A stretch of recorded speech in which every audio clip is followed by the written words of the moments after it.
This is part 2 of a two-part series on supervised late-stage ACL rehab. Today we will discuss the opposing ideas to the research presented in part 1. If you would like to view part 1, please refer to my previous post.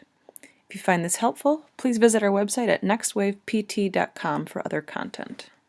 Last week's presentation was all about developing criteria, protocols, and goals for late-stage ACL rehab before returning to sport. Besides the qualitative values to be sure the affected side has rehabbed adequately with regards to strength, power, etc., a big part of the current research is about qualitative biomechanical analysis as it relates to staying out of hip internal rotation, knee valgus, excessive knee flexion, and postural instability. If you remember, this was the scoring criteria for Harrington and Meyer's research, focusing on biomechanics and qualitative analysis. I absolutely agree with the theory of the research 100%. However, I also believe that this hip internal rotation, knee flexion, and knee valgus motion are inevitable to some degree during sport competition.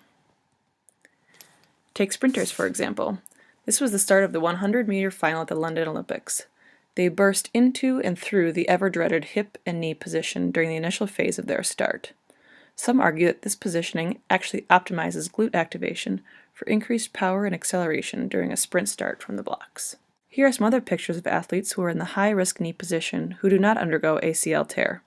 I stated before that the ACL injuries often stem from landing from a jump, cutting, or pivoting. This baseball player is starting from a standstill, ready to either sprint to the next base or jump back to his current base. He is not in the middle of a dynamic movement, yet still is in valgus. I would argue that this happens very frequently across all sports, whether as dynamic or static movement. This is the same A's player at bat with his back leg in what looks to be hip internal rotation and knee valgus, although it is not a straight-on view. Hockey goalies are in hip internal rotation and knee valgus for much of the game, whether it is in their ready position or blocking a shot like shown here. This position is also common across most positions in football. Now we should never encourage the motor pattern of knee valgus like pictured here, because this does make me cringe every time I look at it. Especially since it is a controlled task, the vertical jump. This should never happen. That being said, we cannot be naive to the fact that it will happen in sports, as the other slides have shown. In the October 2013 article by DeStacy and colleagues, they stated that risky knee loads may not be completely avoidable during high-level sport activities. They also stated that healthy athletes do exhibit knee valgus at times, but they display different trunk lean patterns and different EMG and muscle activation patterns than those with ACL reconstruction. Here are the pictures of the single-leg lateral progression that they found the EMG differences between those with and without ACL reconstruction, but who displayed valgus moment. I would challenge that if we place the athlete under these stresses in somewhat controlled manner, that they will learn or relearn these motor patterns. In a sense, we need to rehab these athletes to get out of the high-risk positions instead of constantly avoiding them. If you only let your athlete play in the safe positions, those which he or she has perfect biomechanics at all times, the unsafe positions, which we have discussed are inevitable during real sport situations, become that much more dangerous. Since the athlete has never trained their muscles to fire properly in the undesired position and don't have the motor pattern to get them out of it, that position becomes more risky.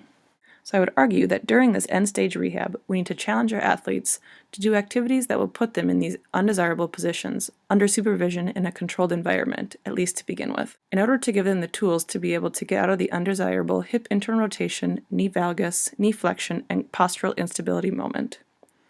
This, however, is easier said than done.